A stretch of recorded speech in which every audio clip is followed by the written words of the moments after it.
What is up, humans of the cardboard? Welcome back to Just Nuts, guys. Today we've got another review video. We're looking at the final cards revealed for Battle of Chaos. I think there's only 8 or 9 cards to go through here.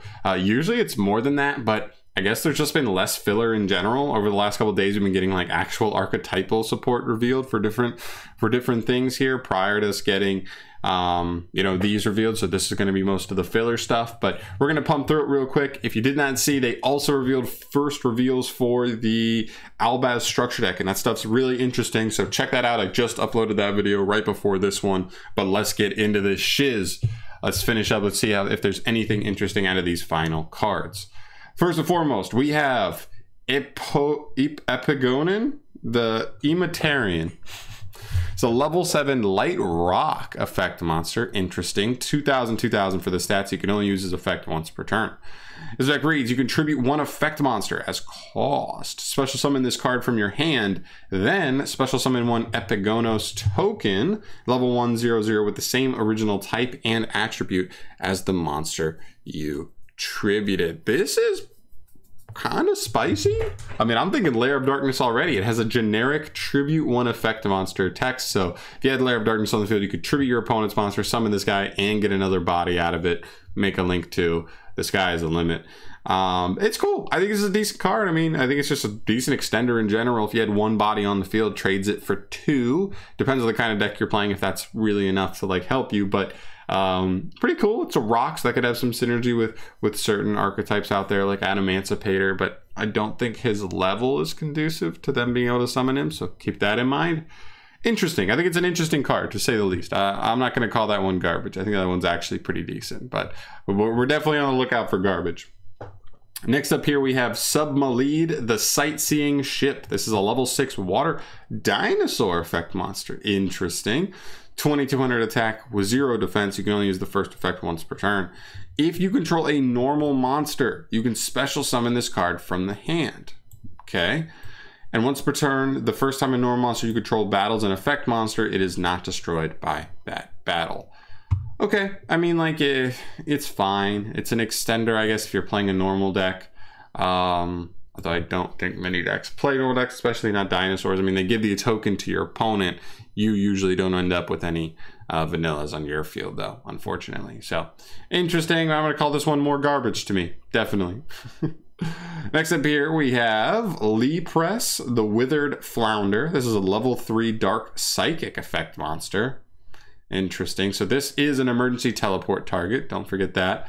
Question mark for the stats. First effect is a hard once per turn during your standby phase. If this card is in your hand or graveyard and your opponent has more cards in their graveyard than you do, special summon this card. This card also gains 200 attack and defense for every card in your opponent's graveyard. That could actually get pretty big pretty quick. I mean, 10 cards, very doable for like combo decks easily. And that's 2000, and then over the course of another couple turns, should it ever come to that, 3,000, maybe even more than that. I don't know. That actually could be kind of crazy. Yeah, this one's just too slow in my opinion. Like, I get it, it's an e-tele target, but the effect he has like almost no effects on field, and he doesn't come back until your next standby phase. I think it's just a little bit too slow for me, so I'm going to call this one also kind of garbage. Next up here, we have another rock card, level 4 light rock effect monster. What's up with these light rocks? 700 attack, 2000 defense, cannot be destroyed by battle. Okay. At the end of the damage step, if this card battled an opponent's monster, put 1 peace counter on this card with a max of 4. Then you can apply one of these effects based on how many peace counters there are on this card. So if there's 1, you can take 1 monster from your deck and put it on top of your deck. If there's a second one, you can draw 1 card. If there's a third one, you can add 1 monster from your deck to your hand. If there's a fourth one, you can add 1 card from your deck to the hand. This one's definitely garbage. Big garbage for me. I mean, like, it's indestructible by battle, so I guess in like a I don't know, like a very limited format, this card could be decent just because of that.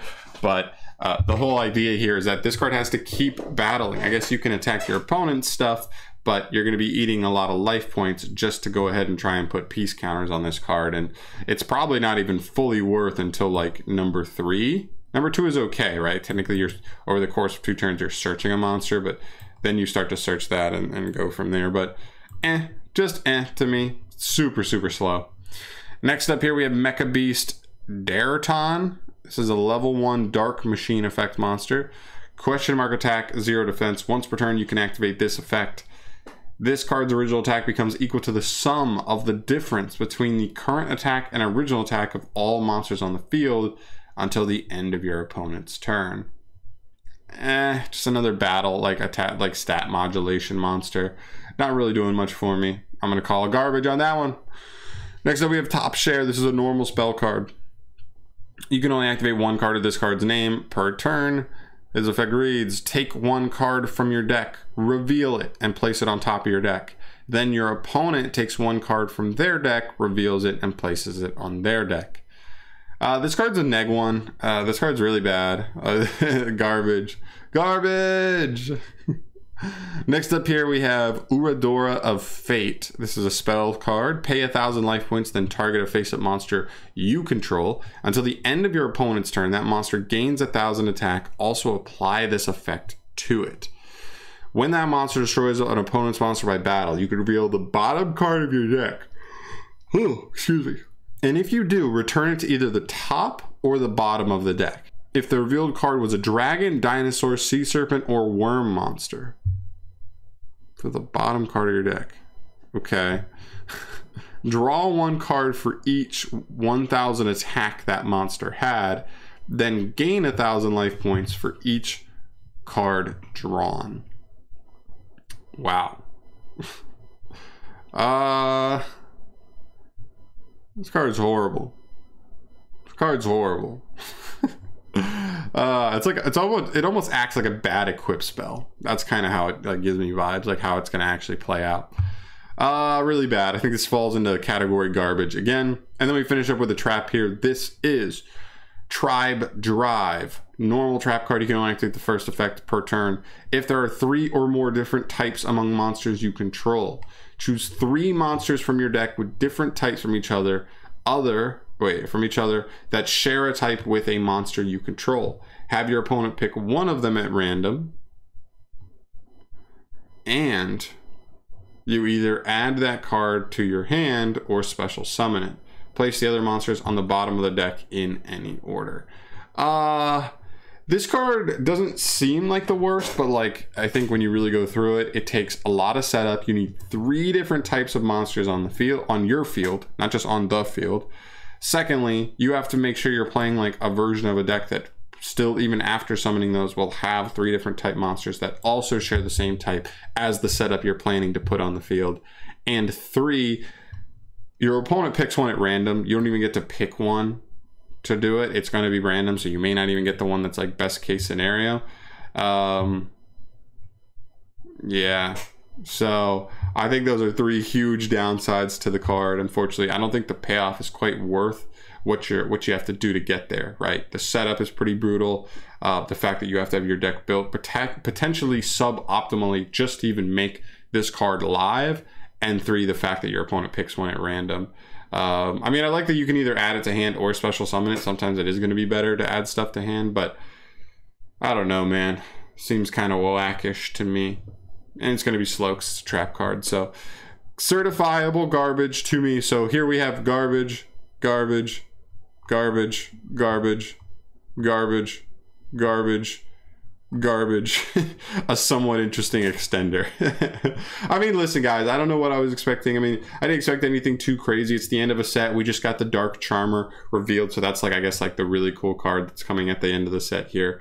But other than that, I think you know, it was the last 8 cards. These are the only real filler cards, and honestly, this is less filler than like most sets end up with in general. There's a lot of good stuff in the set anyway. I think this will still be a pretty decent set at the end of the day.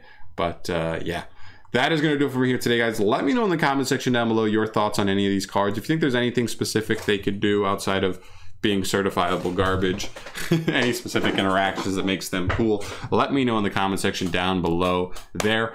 And thank you so much for watching. Subscribe to the channel if you want to see more stuff from me in the future, like reviews, like deck profiles, like all that stuff.